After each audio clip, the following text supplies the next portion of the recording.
भगवान पत्थर में भी प्रकट हो सकते हैं, बस चाहिए सच्चा विश्वास और सच्चा प्रेम। एक छोटे से गांव में धन्ना नाम का एक बालक रहता था। वो बहुत ही भोला भाला था।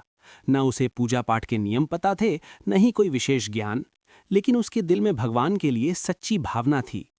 एक दिन उसके घर एक संत आए। संत अपने साथ शालीग्राम भगवान लाए थे और रोज बड़े प्रेम से उनकी सेवा करते। कभी दूध से स्नान कराते, कभी दही से, कभी पंचामृत से, फिर फूलों से सजाते, तिलक लगाते और आरती करते। धन्ना ये सब दूर बैठकर बड़े ध्यान से देखता और उसके मन में भगवान के लिए प्रेम और भी बढ़ता जाता। वो सोचता कि काश मेरे पास भी ऐसे ठाकुर जी होते तो मैं भी उनकी सेवा करता। कुछ दिनों बाद जब संत जाने लगे तो धन्ना बहुत रोने लगा और बोला कि आप अपने ठाकुर जी मुझे दे जाओ, मैं भी उनकी सेवा करूंगा। संत समझ गए कि ये बालक बहुत भोला है, इसलिए उन्होंने एक साधारण सा काला पत्थर उठाया, उस पर तिलक लगाया और धन्ना को दे दिया कि ये तुम्हारे ठाकुर जी हैं। धन्ना ने बिना किसी शक के उस पत्थर को ही भगवान मान लिया और पूरे प्रेम से उसकी सेवा करने लगा। उसे जो भी समझ आता वो उसी तरह सेवा करता। कभी पानी से स्नान कराता, कभी फूल चढ़ाता, रोली नहीं मिलती तो ईंट घिसकर तिलक बना लेता, भोग के लिए फल नहीं मिलते तो जो घर में होता वही प्रेम से चढ़ा देता। उसके लिए वो पत्थर नहीं बल्कि साक्षात भगवान थे।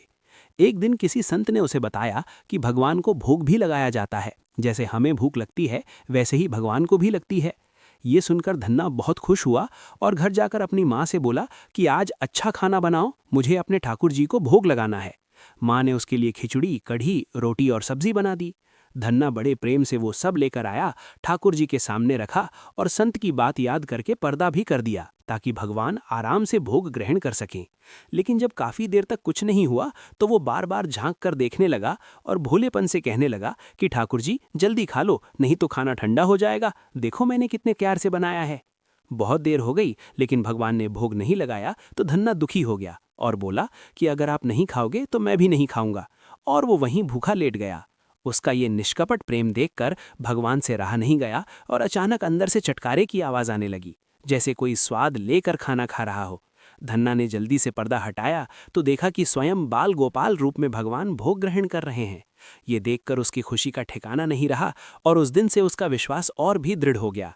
अब धन्ना रोज भगवान से बातें करता, उनके साथ खेलता और उन्हें अपने साथ गाय चराने भी ले जाता।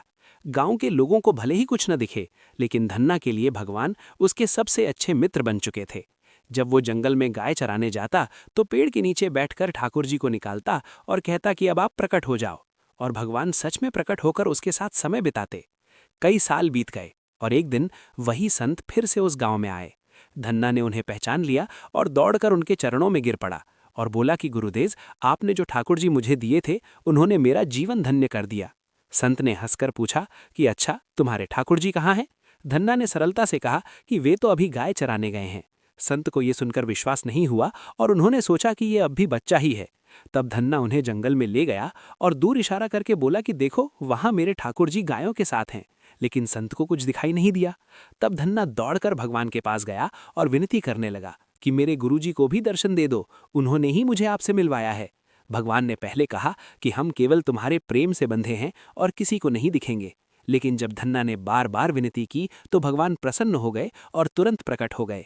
ये अद्भुत दृश्य देखकर संत की आंखों में आंसू आ गए और वे समझ गए कि सच्ची भक्ति क्या होती है। उन्होंने धन्ना के चरण पकड़ लिए और कहा कि हम तो इतने वर्षों से नियमों और विधियों में उलझे रहे, लेकिन सच्चे प्रेम से भगवान को प्राप्त नहीं कर पाए, और तूने एक साधारण पत्थर में भी भगवान को प्रकट कर दिया।